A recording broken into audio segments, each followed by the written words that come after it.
Bonjour, nous sommes le mercredi 27 août 2025 et je vous propose la situation des cultures de cette semaine.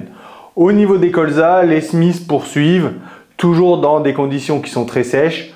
Ils devraient normalement être terminés à la fin de la semaine, en espérant que la pluie annoncée tombe réellement cette fois pour pouvoir faire lever.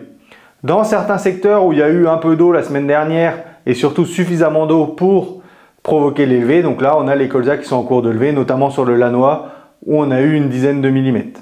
Et sur les semis qui avaient eu lieu de très bonne heure, ils arrivent à 2 feuilles, les quelques parcelles où également ça avait pu lever. Donc pour les levées du reste et de l'ensemble du département, on va espérer des pluies là à la fin de la semaine comme annoncé à l'heure actuelle. Si jamais on a ces pluies, il faudra en profiter pour réaliser les désherbages de post-semis prélevés, puisque ce sont des désherbages qui sont importants, notamment dans la lutte contre les graminées. Et donc si on fait ça sur sol humide, on va largement augmenter l'efficacité de ces désherbages, puisqu'on peut passer de 50% d'efficacité à 80, voire 90 si on a vraiment des super conditions.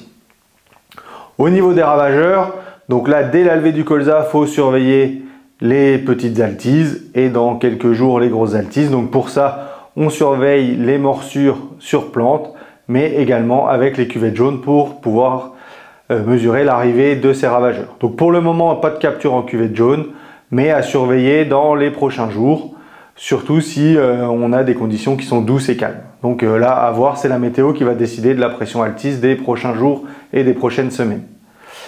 Au niveau des limaces, donc pour le moment, le risque est nul. Par contre, voilà, si on a de l'eau, il faudra surveiller, comme d'habitude, les sols argileux et les sols plutôt motteux.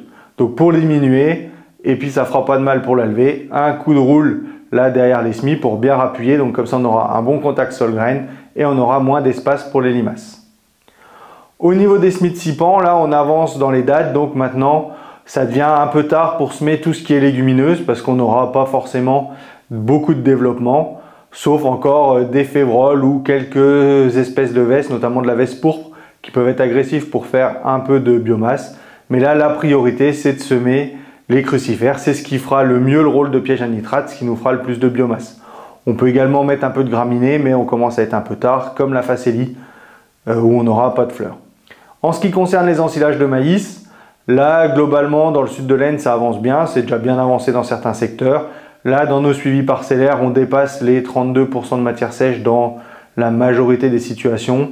Seuls les semis vraiment plus tardifs, fin avril, avec des gros indices où là on est encore à 28-29%, mais les autres on est déjà bien avancé.